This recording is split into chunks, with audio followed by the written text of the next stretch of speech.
Hi friends, एमबीसीएस channel का स्वागत है।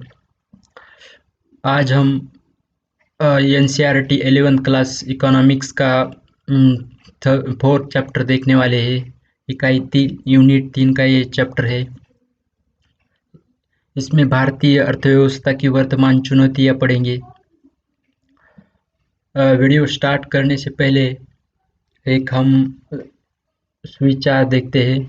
आप अपना भविष्य नहीं बदल सकते, पर आप अपनी आदतें बदल सकते हैं, और निश्चित रूप से आपकी आदतें आपका भविष्य बदल देंगी।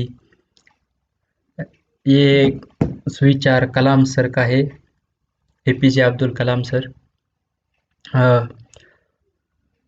इससे पहले मैंने 3 चैप्टर के वीडियो अपलोड किए हैं, वो आप देख सकते हैं। और ये चौथा चैप्टर है। चलो स्टार्ट करते हैं। अध्याय चौथा, निर्धनता।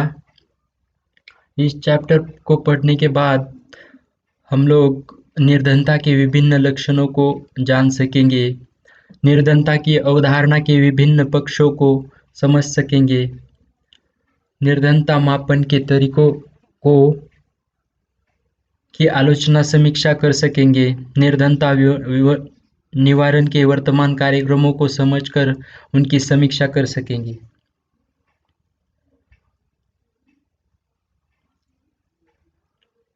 कोई भी ऐसा समाज कभी सुखी और संपन्न नहीं हो सकता है जिसके अधिकांश सदस्य निर्धन और दयनीय हो। ऐसा एडम स्मिथ ने कहा है। एडम स्मिथ को फादर ऑफ इकोनॉमिक्स कहते हैं। चलो प्रस्तावना देखते हैं। पिछले अध्यायों में आपने 6.5 दशकों से भारत में अपनाई गई आर्थिक नीतियों तथा विभिन्न विकास सूचकों पर उनके प्रभावों का अध्ययन किया है। जन जन की न्यूनतम मूलभूत आवश्यकताओं की संपूर्ति और निर्धनता निवारण स्वतंत्र भारत का एक प्रमुख लक्ष्य रहा है। हमारी सभी पंचवर्षीय योजनाओं ने विकास के जिस स्वरूप को अंगीकार किया है, उसका उद्देश्य समाज के निर्धनतम और सबसे पिछड़े सदस्यों को उन्नयन अंत्योदय रहा है। साथ ही निर्धन वर्गों को समाज की मुख्यधारा का अंग बना सभी के लिए एक न्यूनतम जीवन स्तर सुनिश्चित कराने का ध्येय लेकर ही सारे विकास कार्यक्रमों की रचना की गई है। संविधान सभा को संबोधित करते हुए 1947 में जवाहरलाल नेहरू ने कहा था, स्वतंत्रता की प्राप्ति तो एक कदम मात्र है, एक सुअवसर का आरंभ मात्र है। अभी और बहुत सी महान उपलब्धियां और विजयोत्सव हमारी प्रतीक्षा में हैं। ये होंगे निर्धनता, अज्ञान, रोग और अवसरों की असमानताओं के उन्मूलन के उत्सव। किंतु आज हम कहाँ तक पहुँच पाए हैं, यह जानना भी आवश्यक है। आज विश्व के निर्धनों की कुल संख्या के 5वें हिस्से से अधिक निर्धन केवल भारत में रहते हैं। यहाँ लगभग 30 करोड़ ऐसे लोग बसे हैं जो अपनी मूलभूत जरूरतों को भी ढंग से पूरा नहीं कर पाते। निर्धनता के स्थान पर तथा समय समय पर अलग अलग स्वरूप है। इनकी अनेक प्रकार से व्याख्या की गई है। मोटे तौर पर निर्धनता ऐसी दशा तो मानी ही जाती है जिससे सभी व्यक्ति बचना चाहते हैं। अतः निर्धनता निर्धन तथा धनी दोनों के लिए विश्व को बदलने का एक आह्वान है, ताकि अधिक से अधिक लोगों को पेट भर भोजन नसीब हो सके, सिर छुपाने को बेहतर जगह मिल सके, चिकित्सा व शिक्षा की सुविधाएं प्राप्त हो सके, हिंसा से उनका बचाव हो सके तथा अपने समाज के घटनाक्रम में उनकी आवाज की भी सुनवाई हो सके।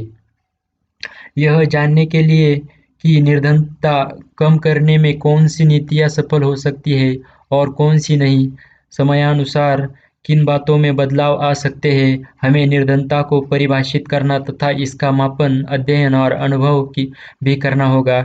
निर्धनता के अनेक आयाम होते हैं, अतः अनेक सूचकों के माध्यम से उनका अवलोकन करना होगा।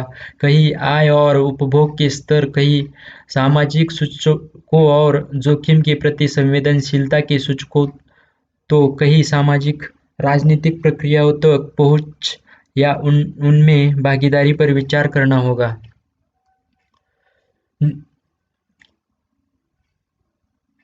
पहला सब टॉपिक है निर्धन कौन है। आपने देखा होगा प्राय सभी क्षेत्रों, गांवों और शहरों में कुछ लोग धनी तो कुछ निर्धन होते हैं। मैं बॉक्स नंबर 4.1 में अनु और सुधा की कहानी पढ़े उनके जीवन विषमताओं के चरम बिंदुओं के उदाहरण कहे जा सके हैं। ऐसे लोग भी हैं जो इन दोनों चरम बिंदुओं के बीच जीवन निर्वाह कर रहे हैं। रेहड़ी वाले, गली में काम करने वाले मोची, मालाएं गूंथने वाली महिलाएं, कागज कतरन बीनने वाले फेरी वाले भिखारी आदि शहरी क्षेत्रों के अति निर्धन और जोखिम भरा जीवन व्यतीत करने वाले वर्ग हैं। निर्धन लोगों की परिसंपत्तियां बहुत कम होती हैं और ये कच्चे घरों में रहते हैं जिनका दीवारें धूप में सूखी मिट्टी की तो छतें घास, तिनकों, बांस और कमजोर लकड़ियों की बनी होती है। इनमें से भी जो बहुत निर्धन हैं उनके पास तो ऐसे घर भी नहीं होते। ग्रामीण क्षेत्रों में निर्धनों के पास प्राय भूमि भी नहीं होती। बॉक्स नंबर 4.1 देखते हैं। अनु और सुधा की ये कहानी है। अनु और सुधा का जन्म एक ही दिन हुआ था। अनु के माता पिता निर्माण कार्य पर लगे मजदूर थे तो सुधा के पिता एक व्यवसायी तथा माँ शिल्पकार डिजाइनर थी। अनु की माँ प्रसव पीड़ा आरंभ होने तक अपने सिर पर ईंटों का भार ढो रही थी।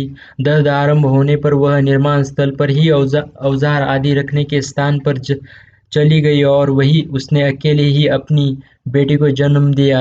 अपनी बच्ची को दूध पिलाया, पुरानी फटी साड़ी के चिथड़ों में उसे लपेटा और बोरी के झूले में उसे एक पेड़ पर टांग तुरंत काम पर लौट आई। उसे डर था कहीं उसका रोजगार न छिन जाए। उसे इतनी आशा थी कि उसकी बेटी शाम तक सोती रहेगी। सुधा का जन्म शहर के सर्वश्रेष्ठ नर्सिंग होम में हुआ। विशेषज्ञ डॉक्टरों ने उसकी जांच की। उसे नहलाकर साफ मुलायम कपड़े में लपेटकर उसकी माँ के पास ही एक पालने में लिटा दिया गया। जब भी उसे भूख लगी उसकी माँ ने उसे दूध पिलाया, दुलारा, प्यार किया और लोरियां गुनगुनाते हुए उसे सुला दिया। उसके परिवार तथा पारिवारिक मित्रों ने उसके आगमन का जश्न मनाया।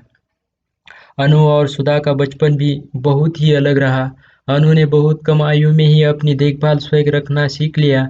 उसे भूख और अभाव की पूरी अनुभूति थी। उसने कूड़े के ढेर से खाने योग्य चीजें बीनना तथा सर्दी की रातों में किसी तरह गर्म रहना सीख लिया था। वह यह भी जान गई कि बरसात में कैसे सिर छिपाना है तो धागों, पत्थरों या तिनकों के खेल रचाकर किस प्रकार अपना मनोरंजन करना है। वह स्कूल नहीं जा पाई क्योंकि उसके माँ-बाप प्रवासी मजदूर थे जो काम की तलाश में एक शहर से दूसरे शहर में भटकते रहते थे। अनु को नाचना बेहद पसंद था। जब भी वह संगीत की धुन सुनती थिरकने लगती। वह बहुत ही सुंदर थी। उसकी भंगिमाएं भी बहुत अर्थपूर्ण थी। किसी दिन रंगमंच पर अपनी प्रतिभा का प्रदर्शन उसके जीवन की अभिलाषा थी। वह एक महान नृत्यांगना बन सकती थी किंतु उसे 12 वर्ष की आयु में काम करना शुरू करना पड़ा। उसे अपने माँ बाप के साथ अमीरों के लिए भवन बनाने के काम से रोजी कमाने के लिए जुट जाना पड़ा। ऐसे मकान बनाने में जिनमें वह स्वयं कभी नहीं रह पाएगी। सुधा को एक श्रेष्ठ बाल विद्यालय में भेजा गया जहाँ उसने खेल खेल में ही पढ़ना, लिखना और गिनना सीख लिया। वह नक्षत्र शालाओं, संग्रहालयों, राष्ट्रीय उद्यान आदि के भ्रमण दर्शन पर भी गई। फिर वह एक बहुत अच्छे स्कूल गई। उसे चित्रकारी से लगाव था तो उसके लिए एक प्रख्यात चित्रकार से प्रशिक्षण की व्यवस्था की गई। उसने आगे चलकर एक ललित कला महाविद्यालय में प्रवेश पाया और आज वह एक प्रख्यात चित्रकार बन चुकी है। ये कहानी सुनकर हमें समझ में आता है कि जो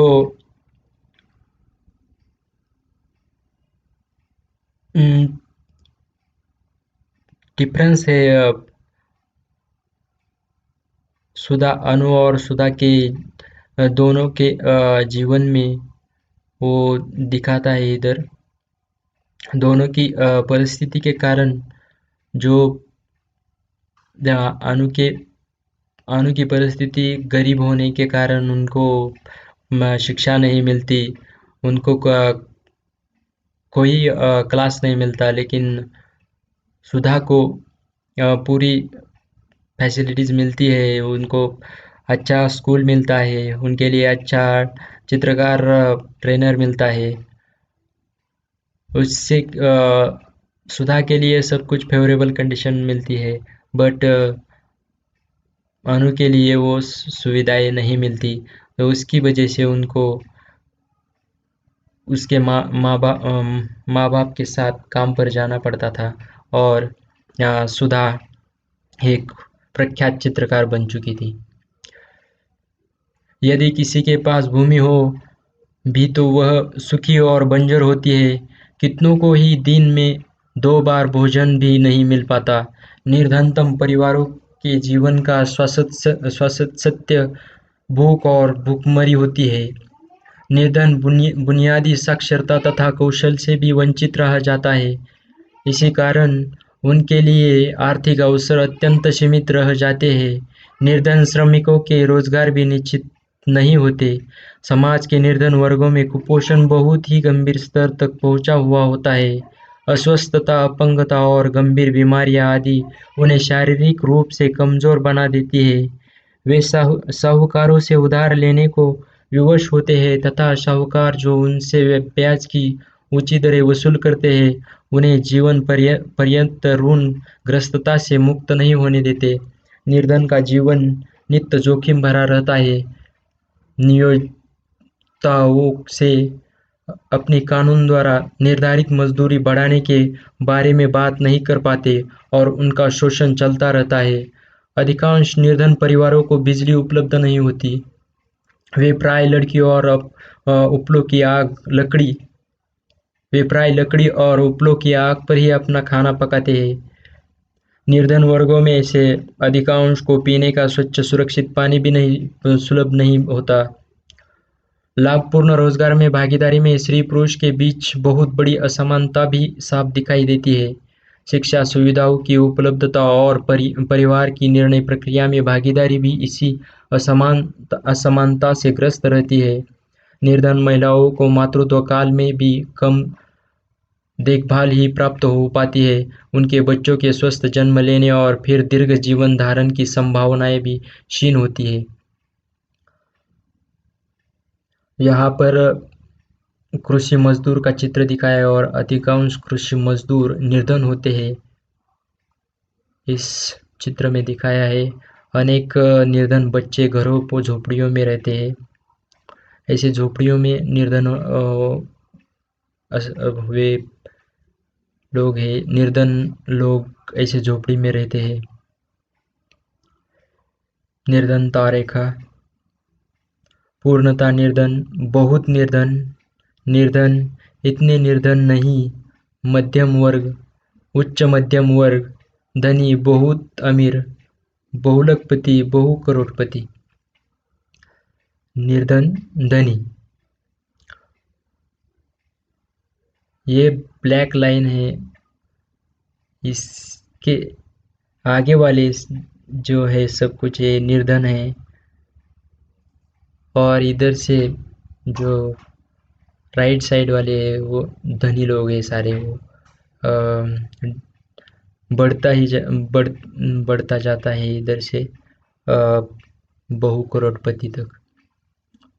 अर्थशास्त्री निर्धनों की पहचान उनके व्यवसाय तथा संपत्ति स्वामित्व के आधार पर करते हैं। उनका कहना है कि ग्रामीण निर्धन प्राय भूमिहीन कृषि श्रमिक होते हैं या फिर वे बहुत ही छोटी जातों के स्वामी किसान होते हैं। वे ऐसे भूमिहीन मजदूर भी हो सकते हैं जो विभिन्न प्रकार के गैर कृषि कार्य करते हैं या किसी और की जमीन पर आसामी काश्तकार की भांति खेती करते हैं। शहरी क्षेत्रों में अधिकांश निर्धन वही है जो गांवों से वैकल्पिक रोजगार और निर्वाह की तलाश में शहर चले आए हैं। ये लोग तरह-तरह के अनियमित काम करते हैं। यही स्वनियोजित लोग सड़कों के किनारे, गलियों में घूम-घूम कर कुछ सामान बेचते बेचते दिखाई देते हैं। सब टॉपिक 4.3 निर्धनों की पहचान कैसे होती है? यदि भारत की निर्धनता की समस्या का समाधान करना है, तो उसे निर्धनता के कारणों का उन्मूलन करने के लिए व्यावहारिक और धारणीय रणनीतियाँ बनानी होगी तथा निर्धन जनसमुदाय को उनकी दारुण दशा से उबरने के लिए उपयुक्त योजनाएँ बनानी होंगी। किंतु इस प्रकार की योजनाओं के क्रियान्वयन के लिए सरकार को निर्धनों की पहचान करने योग्य होना होगा। इसके लिए निर्धनता और उसके कारकों को मापने का एक उपयुक्त स्केल बनाना होगा और उसके लिए कसौटियों विधियों का बहुत ध्यानपूर्वक चयन करना होगा। स्वतंत्रता पूर्व भारत में सबसे पहले दादा भाई नौरोजी ने निर्धनता रेखा की अवधारणा पर विचार किया था। उन्होंने जेल में कैदियों को दिए जा रहे भोजन का बाजार कीमतों पर मूल्यांकन कर जेल की निर्वाह लागत का आकलन किया था। किंतु बंदीगृहों में तो प्राय वयस्क व्यक्ति ही होते हैं, जबकि वास्तविक समाज में बच्चे भी सम्मिलित हैं। अतः इस जेल निर्वाह लागत में कुछ परिवर्तन कर उन्होंने निर्धनता रेखा तक पहुंचने का प्रयास किया। इसके लिए उन्होंने यह माना कि कुल जनसंख्या में 1/3 संख्या बच्चों की होती है, जिनमें से आधे बच्चों का उपभोग बहुत कम होता है तथा शेष आधे का भोजन भी वयस्कों से आधा ही रहता है। यहाँ पर चार्ट दिया है चिरकालीन निर्धन, अल्पकालीन निर्धन, गैर निर्धन, निर्धन का रेखा है ये।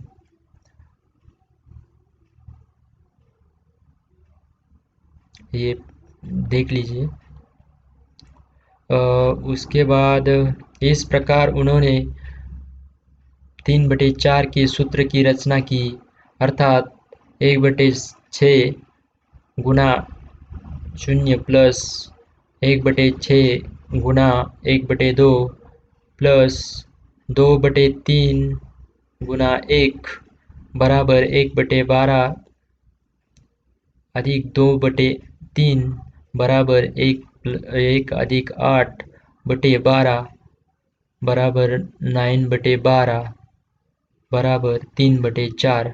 जनसंख्या के इन 3 खंडों के उपभोग के भारित औसत को औसत निर्धनता रेखा का मान माना गया था। यह जेल के वयस्कों की निर्वाह लागत का 3/4 अंश था। स्वतंत्रता प्राप्ति के बाद से भारत में निर्धन जन अनुपात के आकलन के कई प्रयास हुए हैं। योजना आयोग द्वारा इस कार्य के लिए 1962 में एक अध्ययन दल का गठन किया गया था। वर्ष 1979 में एक अन्य दल प्रभावी उपभोग मांग और न्यूनतम आवश्यकता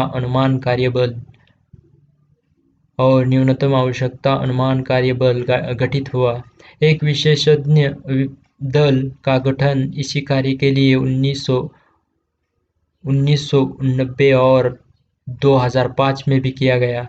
योजना आयोग के अतिरिक्त अनेक अर्थशास्त्रियों ने व्यक्तिगत रूप से भी ऐसे ही प्रक्रियाओं के प्रयास किए।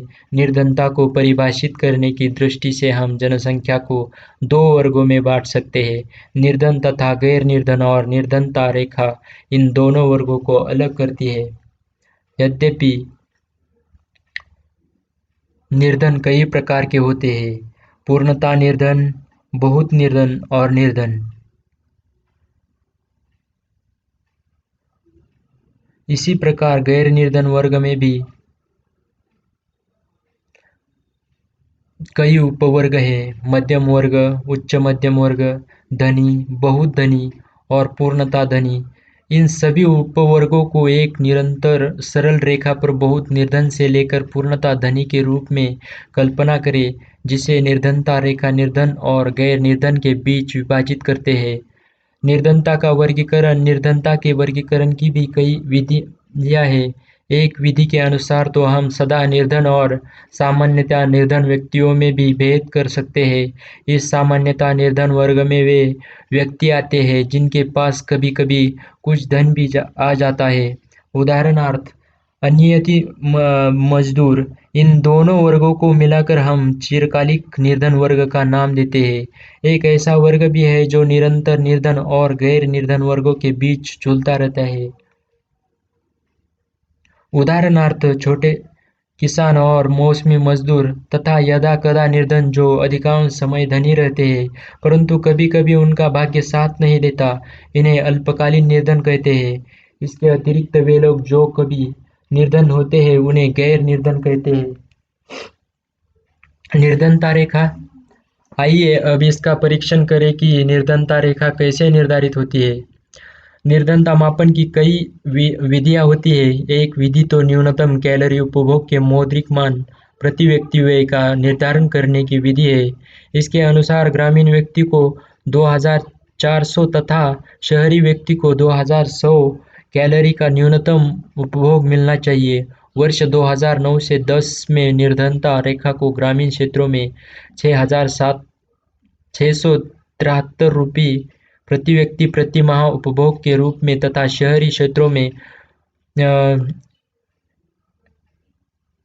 860 प्रति व्यक्ति प्रति माह के रूप में परिभाषित किया गया। यद्यपि हमारी सरकार निर्धन परिवारों की पहचान के लिए मासिक प्रति व्यक्ति उपभोग व्यय को परिवार की आय के द्योतक के रूप में प्रयोग करती है, पर क्या आप इस विधि को देश में निर्धन परिवारों की पहचान का उपयुक्त तरीका मानेंगे? अनेक अर्थशास्त्रियों का मत है कि इस तंत्र में सबसे बड़ी समस्या यह है कि यह सभी निर्धनों को एक वर्ग में मान लेता है और अति निर्धनों को और अन्य निर्धनों में कोई अंतर नहीं करता।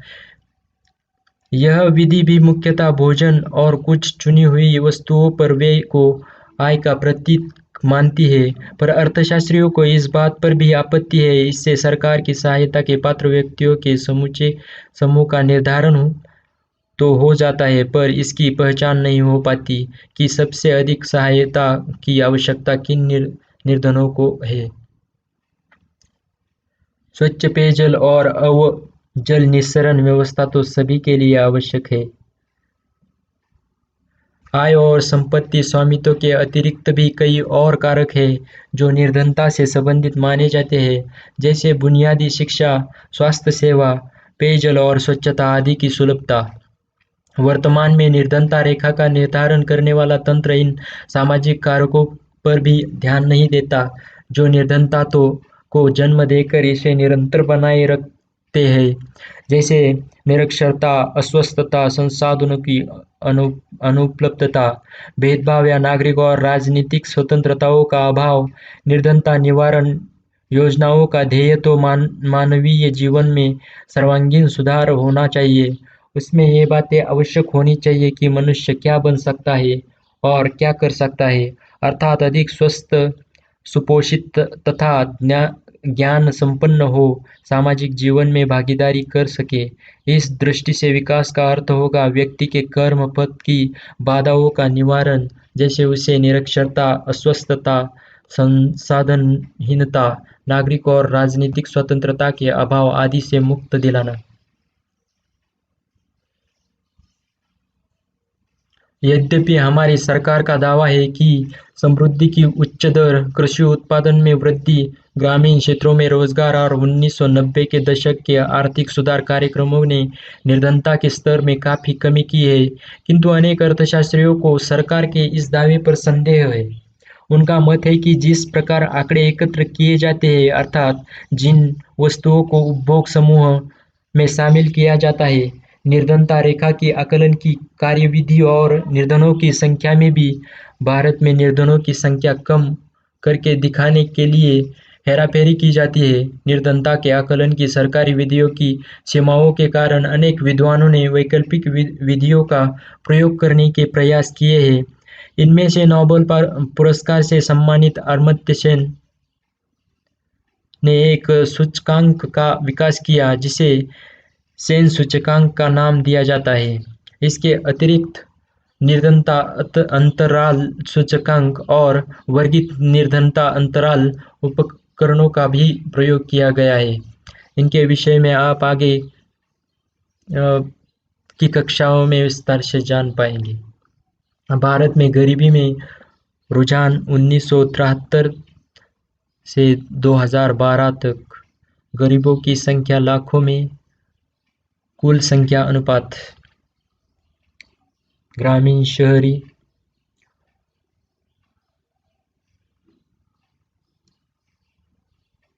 2073-74 में 250 से ज़्यादा गरीबों की संख्या थी देश में, और 2011-12 में वो 200-150 तक आ गई है। 250 से कम आई है। और शहर में 50 लाख में 1973 से 74 में थी, और 2011-12 में वो वही उतनी ही रही है, थोड़ा सा कम हुए है, नहीं तो उतनी ही है। ग्रामीण शहरी कुल संख्या अनुपात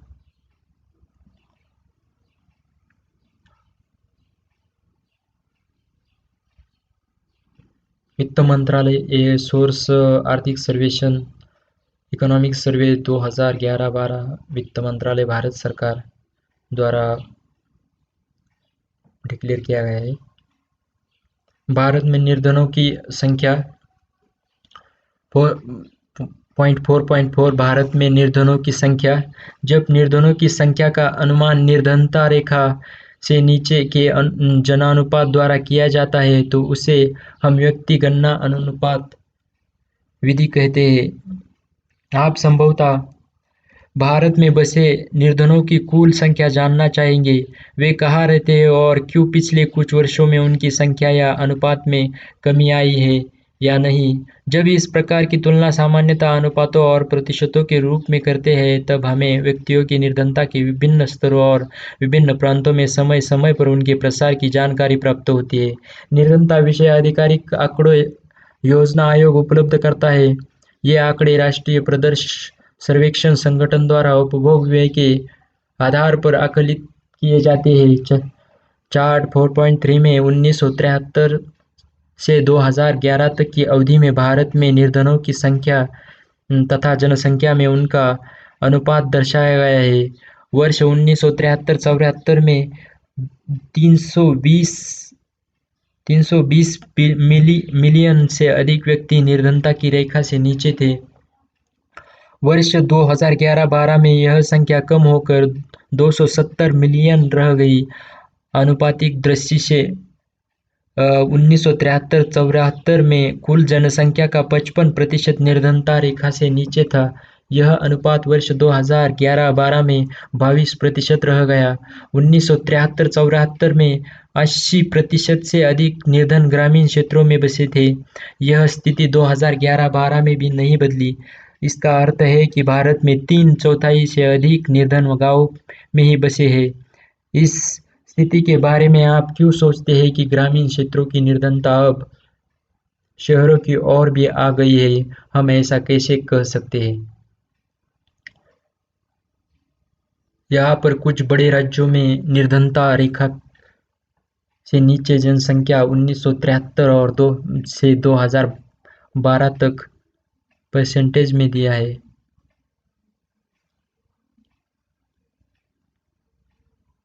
और यहाँ पर अलग अलग स्टेट दिए हैं और इनकी परसेंटेज इधर परसेंटेज दिया है एक्स एक्सिस पर, और वाई एक्सिस पर परसेंटेज है और एक्स एक्सिस पर स्टेट दिए हैं। और यहाँ पर 1973 में निर्धनता की परसेंटेज थी 49 और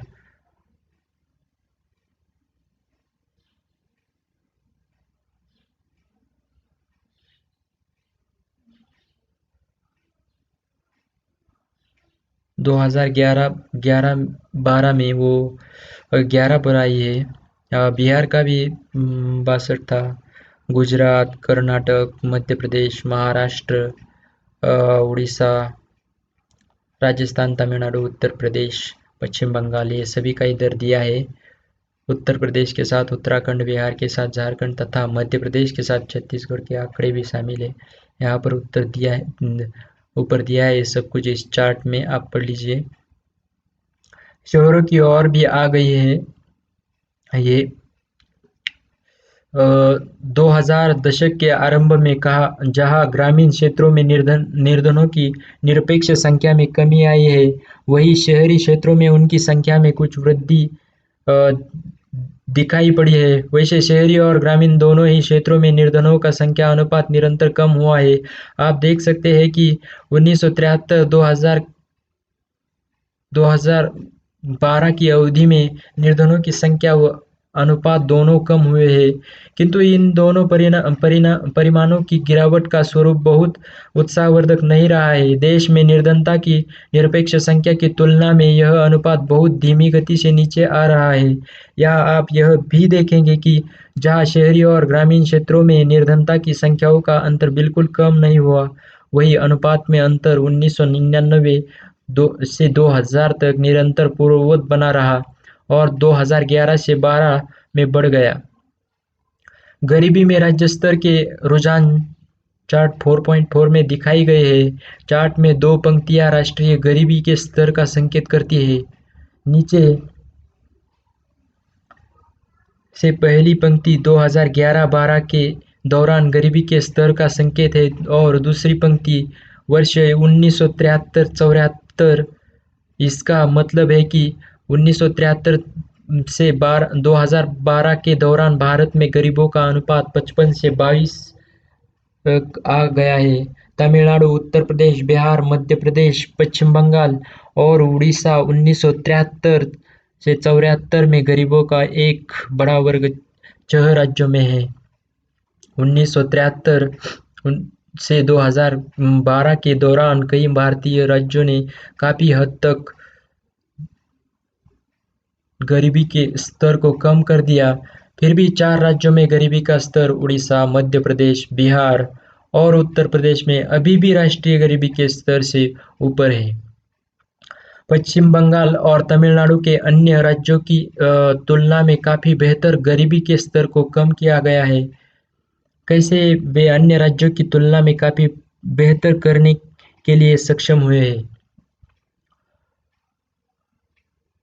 4.5 निर्धनता क्यों है? समग्र निर्धनता वैयक्तिक निर्धनता का योग ही है। निर्धनता की व्याख्या अर्थव्यवस्था में व्याप्त इन समस्याओं के कारण भी हो सकती है। निम्न पूंजी निर्माण, ख आधारिक संरचनाओं का अभाव, ग मांग का अभाव, घ जनसंख्या का दबाव और सामाजिक कल्याण व्यवस्था का अभाव। आपने पहले अध्याय में भारत में ब्रिटिश शासन के बारे में पढ़ा। वैसे तो उस शासन व्यवस्था के प्रभावों के विषय में अभी भी विवाद चल रहा है, पर भारत की अर्थव्यवस्था और जन सामान्य के जीवन स्तर पर उसके बहुत नकारात्मक प्रभाव पड़े। अंग्रेजी राज के समय बड़े स्तर पर भी औद्योगिकरण हुआ था। इंग्लैंड में लंकाशायर विनिर्माण सूती कपड़े के आयात ने काफी मात्रा में स्थानीय उत्पादन को विस्थापित कर दिया और भारत कपड़े के स्थान पर सूती धागों का निर्यातक होकर रह गया। अंग्रेजी राज की अवधि के दौरान 70% से अधिक भारतीय कृषि पर आश्रित थे। अंततः उस क्षेत्र में जीवन निर्वाह पर अन्य बातों की अपेक्षा अधिक महत्वपूर्ण प्रभाव पड़ा। अंग्रेजी नीतियों ने ग्रामीण करों के भार को बहुत अधिक कर दिया था, जिससे व्यापार और महाजनों को बड़े भूस्वामी बनने में सहायता मिली। ब्रिटिश राज में भारत ने खाद्यान्नों का निर्यात आरंभ कर दिया, जिसके परिणाम स्वरूप 1875 से 1900 की अवधि के अकालों के दौरान 260 लाख व्यक्तियों की मृत्यु हो गई। भारत में अंग्रेजी राज का मुख्य उद्देश्य तो यही था कि उन्हें भारत में अपने निर्यात का बाजार मिल जाए। भारत अंग्रेजों के ऋणों का भुगतान करता रहे था तथा अंग्रेजी साम्राज्यवादी सेनाओं के लिए मानव शक्ति प्रदान करता रहे।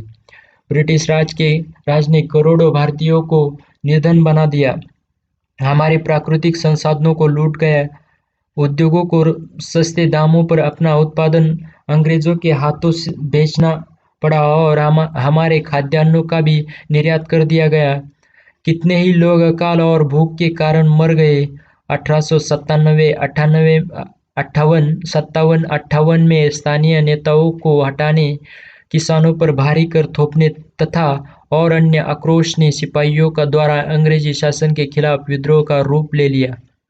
आज भी कृषि ही ग्रामीण जनता की जीविका का मुख्य आधार है तथा भूमि ही उनका प्राथमिक परिसंपत्ति है। भूस्वामित्व को ही भौतिक संपदा का प्रमुख निर्धारक माना जाता है और कहा जाता है कि जिसके पास जमीन है वही जीवन स्तर सुधारने में समर्थ हो सकता है। स्वरोजगार की गुणवत्ता का निम्न स्तर निर्धनता का पोषण है। यहाँ पर पिक्चर दिखाया है एक। स्वतंत्रता के बाद से सरकार ने भूमि के पुनः वितरण के प्रयास किए हैं। जिनके पास अधिक भूमि थी उनसे भूमि लेकर उसे भूमिहीनों के बीच बांटा गया जो अपनी ही भूमि पर मजदूरों के रूप में कार्य करते थे। किंतु इन प्रयासों को सीमित सफलता ही मिल पाई है क्योंकि अधिकांश किसानों के पास जो खेत थे वे बहुत छोटे थे। उनके पास भूमि को उपजाऊ बनाने के लिए धन और योग्यता का अभाव था और जोतों का आकार व्यावहारिक रूप से बहुत छोटा था। अधिकांश भारतीय राज्य भूमि के पुनर्वितरण की नीति को लागू करने में भी असफल रहे हैं। ग्रामीण भारत में सभी निर्धन अधिकांशतः जोतों का विघटन हो रहा है। इन छोटी-छोटी जोतों से प्राय आय से परिवार की मूलभूत आवश्यकताएं भी पूरी नहीं हो पाती। आपने सुना होगा कि कृषि और अन्य घरेलू आवश्यकताओं हेतु लिए गए ऋणों का भुगतान न कर पाने के कारण किसान आत्महत्या कर रहे हैं क्योंकि उनकी फसलें सूखे या प्राकृतिक आपदाओं के कारण नष्ट हो गई है। अनुसूचित जातियों और अनुसूचित जमातियों के अधिकांश सदस्य उभरे हुए रोजगार के अवसरों में इसलिए भागीदारी नहीं कर पा रहे हैं क्योंकि उनके पास इसके लिए आवश्यक ज्ञान और कौशल की कमी है। भारत में अधिकांश शहरी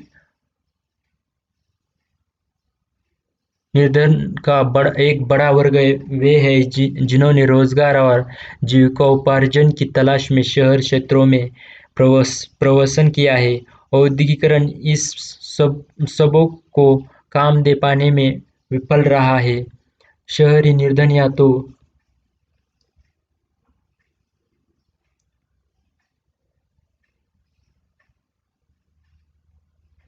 बेरोजगार है या अनियमित मजदूर है जिन्हें कभी-कभी रोजगार मिलता है। ये चार्ट देखते हैं।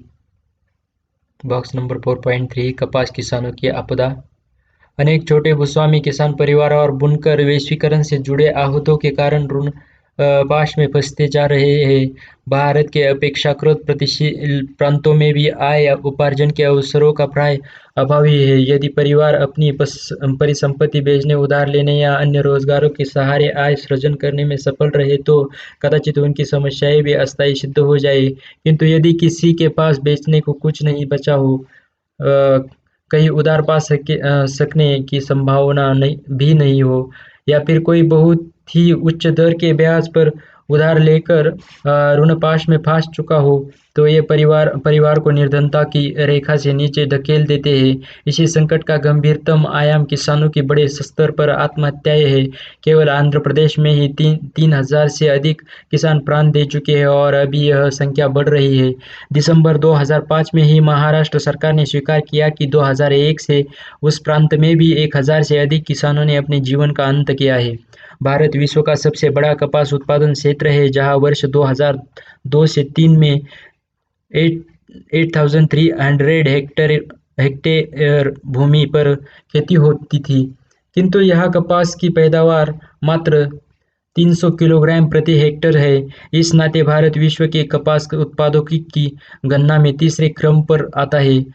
उन उत्पादन लागत में निम्न व अस्थिर उत्पादकता, विश्व कीमतों में गिरावट, संयुक्त राज्य अमेरिका तथा अन्य देशों द्वारा अपने कपास उत्पादकों को दी जाने वाली सहायता के कारण विश्व उत्पादन में गिरावट, वैश्वीकरण के कारण, घरेलू बाजार के खुलने के कारण आंध्र प्रदेश और महाराष्ट्र के कपास उत्पादक किसानों को कृषि के क्षेत्र में निराशा और आत्महत्या की व्यवस्था की ओर ले गई। यह प्रश्न लाभ कमाने या उच्च प्रतिफल का नहीं है, यह तो कृषि पर आधारित लाखों छोटे और सीमांत किसानों के लिए उपजीविका कमाने और जीवित रह पाने की समस्या बन गई है। विद्वानों ने किसानों की आत्महत्या के लिए विवश करने वाले अनेक कारकों की व्याख्या की है। ये कारक है परंपरागत कृषि से हटकर उच्च उत्पादकता व्यावसायिक खेती की ओर उस समय अग्रसर होना, जबकि पर्याप्त तकनीकी सुविधाओं का नितांत अभाव है और सरकार भी अपनी तकनीकी प्रसार योजनाओं के माध्यम से किसानों की सहायता के कार्यक्रमों को समाप्त कर चुकी है।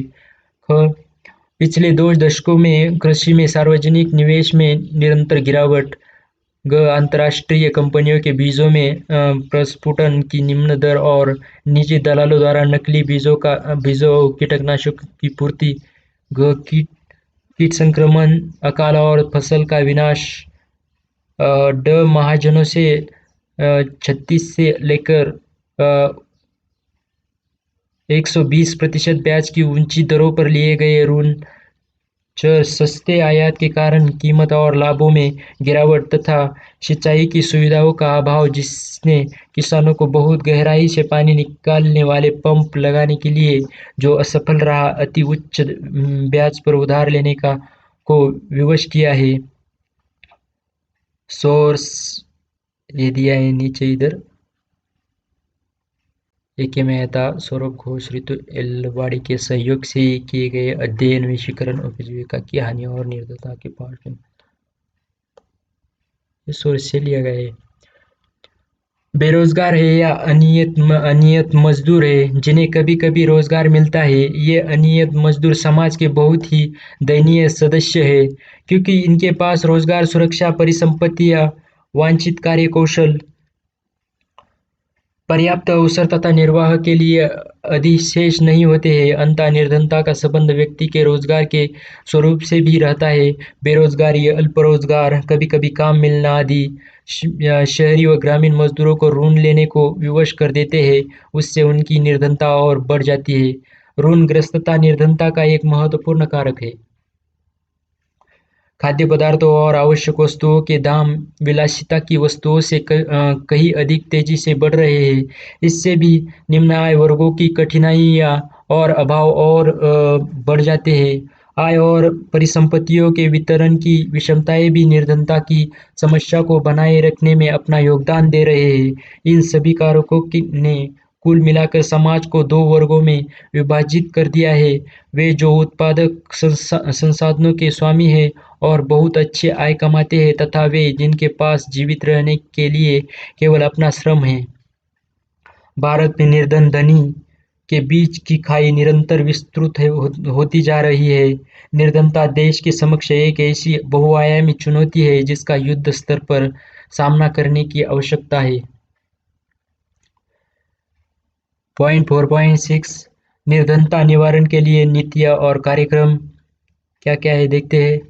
भारतीय संविधान और पंचवर्षीय योजनाओं ने सामाजिक न्याय को सरकार की विकास रणनीतियों का प्राथमिक उद्देश्य माना है। पहली पंचवार्षिक योजना 1951 से 56 के अनुसार वर्तमान परिस्थितियों में आर्थिक और सामाजिक परिवर्तन की अंततः प्रेरणा का उद्देश्य तो निर्धनता और आय, संपत्ति तथा अवसरों की असमानताओं से होता है। दूसरी योजना 1956 से 1961 में भी कहा गया है, आर्थिक विकास के अधिकाधिक लाभ समाज के अपेक्षाकृत कम भाग्यशाली वर्गों तक पहुंचने चाहिए। प्राय सभी नीति विषयक दस्तावेजों में निर्धनता निवारण और इस दिशा में सरकार द्वारा अपनाई जाने वाली रणनीतियों की चर्चा हुई है। सरकार ने निर्धनता निवारण के लिए त्रि-आयामी नीति अपनाई। पहली समृद्धि आधारित रणनीति है। यह इस आशा पर आधारित है कि आर्थिक समृद्धि अर्थात सकल घरेलू उत्पादन और प्रति व्यक्ति आय में तीव्र वृद्धि के प्रभाव समाज के सभी वर्गों तक पहुंच पाएंगे। ये समाज के निर्धनतम वर्गों तक भी धीरे धीरे पहुंच पाएंगे। 1950 से 1960 के दशक के पूर्वार्ध में हमारी योजनाओं का मुख्य उद्देश्य यही था। यह माना जा रहा था कि तीव्र दर से औद्योगिक विकास और चुने हुए क्षेत्रों में हरित क्रांति के माध्यम से कृषि का पूर्ण कायाकल्प निश्चय ही समाज के अधिक पिछड़े वर्गों को लाभान्वित। यहाँ एक पिक्चर दिया है, काम के बदले अनाज कार्यक्रम के अंतर्गत रोजगार।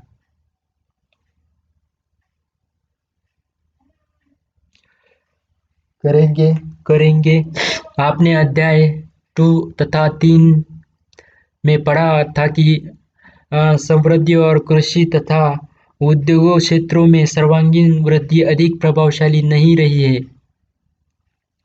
समृद्धि और कृषि तथा उद्योग क्षेत्रों में सर्वांगीण वृद्धि अधिक प्रभावशाली नहीं रही है। जनसंख्या वृद्धि के परिणाम स्वरूप प्रति व्यक्ति आय में बहुत कमी हुई। इन्हीं कारणों से धनी और निर्धन के बीच की खाई और भी बढ़ गई। हरित क्रांति ने विभिन्न भौगोलिक क्षेत्रों के बीच तथा छोटे और बड़े किसानों के बीच का फासला बहुत बढ़ा दिया है।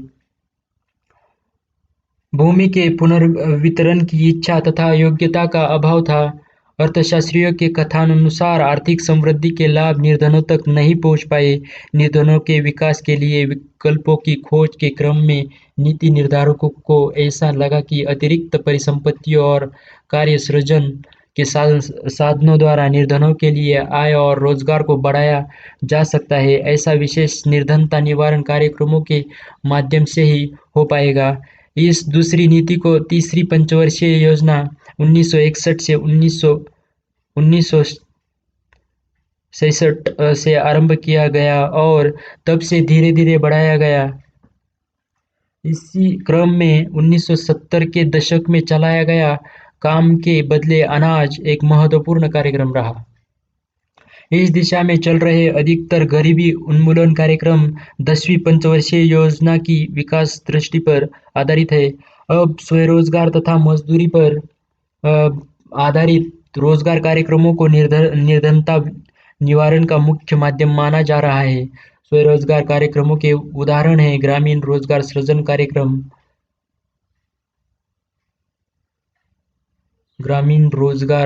कार्यक्रम, प्रधानमंत्री रोजगार योजना तथा स्वर्ण जयंती शहरी रोजगार योजना। पहले कार्यक्रम का उद्देश्य शहरों में रोजगार के अवसरों का सृजन है। इस खादी ग्रामोद्योगों के माध्यम से क्रियान्वित किया जा रहा है। इसके अंतर्गत छोटे उद्योग लगाने के लिए बैंक ऋणों के माध्यम से वित्तीय सहयोग उपलब्ध कराया जाता है। प्रधानमंत्री रोजगार योजना के अंतर्गत ग्रामीण रोजगार और शहरी क्षेत्रों में निम्न आय वर्ग परिवारों के शिक्षित बेरोजगार किसी भी प्रकार के उद्यम को शुरू करने के लिए वित्तीय सहायता प्राप्त कर सकते हैं। स्वर्ण जयंती शहरी रोजगार योजना का ध्येय शहरी क्षेत्रों में स्वरोजगार तथा मजदूरी पर रोजगार के अधिक अवसरों का सृजन है। यह अब राष्ट्रीय ग्रामीण जीविका मिशन के रूप में पुनर्स्थापित है। पहले के स्वरोजगार कार्यक्रमों के अंतर्गत परिवारों और व्यक्तियों को वित्तीय सहायता प्रदान की जाती थी, पर 1990 के दशक से इस नीति में बदलाव आया है। अब इन कार्यक्रमों का लाभ चाहने वालों को स्वयं सहायता समूहों का गठन करने के लिए प्रेरित किया जाता है। प्रारंभ में उन्हें अपनी ही बचतों को एकत्र कर परस्पर उधार देने को प्रोत्साहित किया जाता है। बाद में सरकार बैंकों के माध्यम से उन स्वयं सहायता समूहों को आंशिक वित्तीय सहायता उपलब्ध कराती है। ये समूह इसका निश्चय करते हैं कि स्वरोजगार कार्यक्रम के लिए किसे ऋण दिया जाए। स्वर्ण जयंती ग्राम स्वरोजगार योजना ऐसा ही एक कार्यक्रम है। इसी तरह का एक कार्यक्रम राष्ट्रीय शहरी स्वरोजगार योजना है। ग्रामीण क्षेत्रों में रहने वाले अकुशल निर्धन लोगों के लिए मजदूरी पर रोजगार के सृजन के लिए भी सरकार के पास अनेक कार्यक्रम हैं। अगस्त 2005 में संसद में एक विधेयक पारित कर प्रत्येक ग्रामीण परिवार के एक इच्छुक वयस्क को वर्ष में 100 दिनों तक के लिए कुशल शारीरिक श्रम कार्य उपलब्ध कराने की गारंटी देने का निर्णय लिया गया है। इसे महात्मा गांधी राष्ट्रीय ग्रामीण रोजगार गारंटी अधिनियम 2005 का नाम दिया गया है।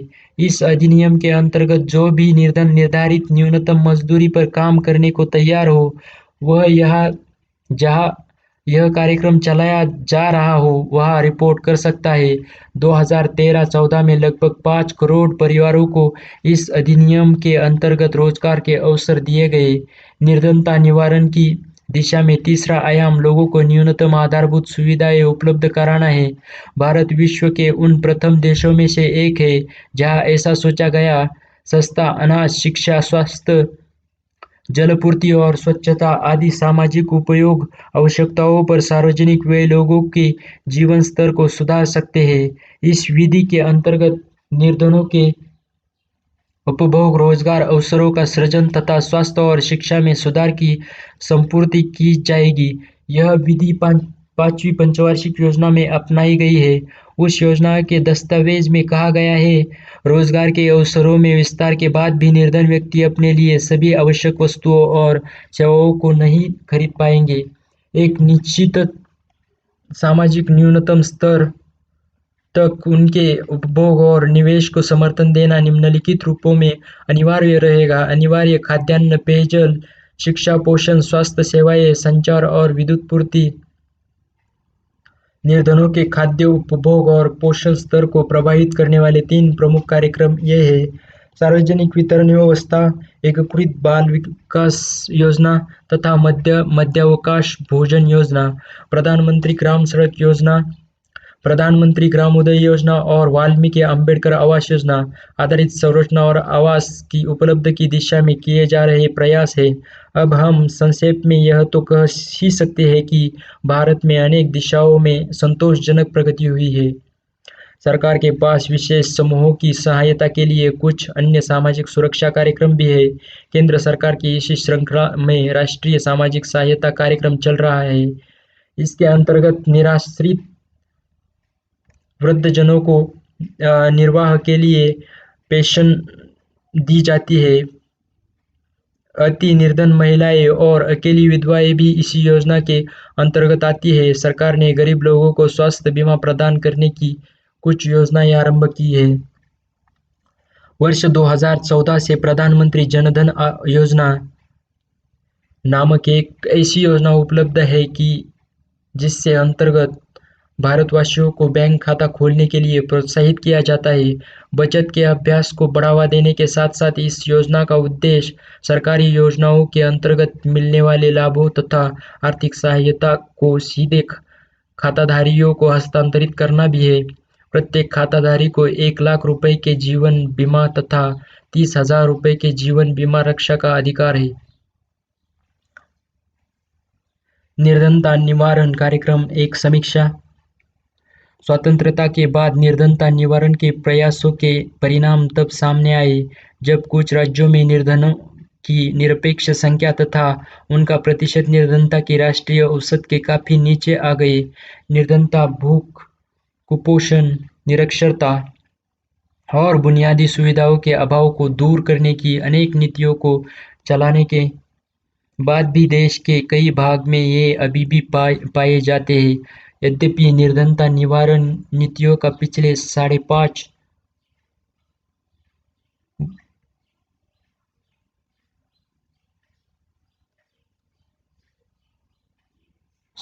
दशकों से निरंतर विकास हो रहा है, फिर भी इसमें कुल मिलाकर कोई क्रांतिकारी परिवर्तन नहीं आया है। कार्यक्रमों के नाम बदलते रहे हैं, कई कई कार्यक्रमों को मिलाकर एक बना दिया गया है तो कई अलग अलग कार्यक्रम रहे, किंतु किसी भी कार्यक्रम से न तो उत्पादन परिसंपत्तियों के स्वामित्व में कोई परिवर्तन आया, न उत्पादन प्रक्रिया में और न ही जरूरतमंदों की बुनियादी सुविधाओं की उपलब्धि में ही सुधार आ पाया। इन कार्यक्रमों की समीक्षा कर रहे विद्वानों ने इनके सफल क्रियान्वयन से जुड़े 3 बड़े पक्षों को स्पष्ट किया है जो इनको सफलतापूर्वक लागू करने में बाधा डालते हैं। भूमि और अन्य परिसंपत्तियों के वितरण की विषमताओं के कारण प्रत्यक्ष निर्धनता निवारण कार्यक्रमों का लाभ प्राय गैर निर्धन वर्ग के लोग ही उठा पाए। निर्धनता की गहनता की तुलना में इन कार्यक्रमों के लिए संसाधन नितांत ही अपर्याप्त रहे हैं। यही नहीं, ये कार्यक्रम सरकार और बैंक अधिकारियों के सहारे ही चलाए जाते हैं। इन अधिकारियों में उपयुक्त चेतना के अभाव, अपर्याप्त प्रशिक्षण और भ्रष्टाचार के साथ-साथ स्थानीय सशक्त वर्गों के अनेक प्रकार के दबाव के कारण प्राय संसाधनों का दुरुपयोग और बर्बादी ही होती है। इन कार्यक्रमों के क्रियान्वयन में स्थानीय स्तर की संस्थाओं की भागीदारी में शून्य होती है। सरकारी नीतियों ने दयनीय दशा से ग्रस्त उस विशाल जन समुदाय की सुध भी नहीं ली है जो निर्धनता रेखा या उससे जरा सा ही ऊपर रहे। इससे यह भी स्पष्ट है कि केवल उच्च समृद्धि ही निर्धनता कम करने में पर्याप्त नहीं होती। निर्धनों की सक्रिय भागीदारी के बिना किसी भी कार्यक्रम का सफल क्रियान्वयन असंभव है। निर्धनता का वास्तविक अंत तो तभी होगा जब निर्धन भी अपनी सक्रिय भागीदारी के माध्यम से आर्थिक समृद्धि में योगदान देना आरंभ करेंगे। ऐसा सामाजिक संगठन के माध्यम से निर्धनों को द्वारा विकास प्रक्रियाओं में उनकी भागीदारी सुनिश्चित करने से और उनके सशक्त होने से ही संभव हो पाएगा। इससे रोजगार के अवसरों की रचना होगी, जिससे आय के स्तर में सुधार होगा, कौशल का विकास होगा तथा स्वास्थ्य और साक्षरता के स्तर ऊंचे उठेंगे। साथ ही निर्धनता ग्रस्त क्षेत्रों की सही पहचान कर वहाँ स्कूल, सड़कें, विद्युत, संचार, सूचना प्रौद्योगिकी सेवाएं तथा प्रशिक्षण संस्थानों जैसी आधारित सूचनाएं उपलब्ध करना भी आवश्यक है। पॉइंट 4.8 निष्कर्ष। हम स्वतंत्रता के बाद से लगभग 6 दशकों की यात्रा कर चुके हैं। हमारी सभी नीतियों का ध्येय समता और सामाजिक न्याय सहित तीव्र और संतुलित आर्थिक विकास बताया गया है। चाहे जो भी सरकार सत्ता में रही हो, सभी ने निर्धनता निवारण को ही भारत के सामने सबसे बड़ी चुनौती माना है। देश में निर्धनों की निरपेक्ष संख्या में कमी आई है और कुछ राज्यों में राष्ट्रीय औसत से निर्धनों का अनुपात कम है। यद्यपि इस काम के लिए बहुत विशाल धनी राशियां आवंटित और खर्च की जा चुकी है किंतु फिर भी हम लक्ष्य से बहुत दूर हैं। प्रति व्यक्ति आय और औसत जीवन स्तर में सुधार हुए हैं। बुनियादी आवश्यकताओं की पूर्ति की दिशा में भी कुछ प्रगति अवश्य हुई है, किंतु अन्य देशों की तुलना में हमारी यह प्रगति प्रभावहीन प्रतीत होती है। यही नहीं, विकास के लाभ हमारी जनता के सभी वर्गों तक नहीं पहुंच पाए हैं। वैसे सामाजिक और आर्थिक विकास की कसौटियों पर हमारे देश के कुछ क्षेत्र, अर्थव्यवस्था के कुछ वर्ग और समाज के कुछ अंश तो अनेक विकसित देशों से भी स्पर्धा कर सकते हैं। फिर भी ऐसा बहुत बड़ा समुदाय है जो अभी निर्धनता के दुष्चक्र से मुक्ति नहीं पा सका है। यहाँ पर ये चैप्टर समाप्त होता है। ये आप बोलेंगे कि ये आप तो सिर्फ पढ़ा कर ही दिखा रहे हैं। दोस्तों, इसका फायदा आप सुनेंगे और इसके बाद पढ़ेंगे तो बहुत हो जाएगा। ऐसा नहीं है कि इसका फायदा नहीं होगा। बार बार सुनिए। ये ऑडियो भी सुन सकते हैं आप। वीडियो ही देखने की ज़रूरत नहीं है, ऑडियो भी सुन सकते हैं। आपको ज़रूर फायदा मिलेगा इस वीडियो से। और मुझे आशा है कि ये इस वीडियो आपको पसंद आएगा और इस वीडियो को लाइक करिए, ज़्यादा से ज़्यादा शेयर करिए और हमारे चैनल को सब्सक्राइब करिए। थैंक यू दोस्तों।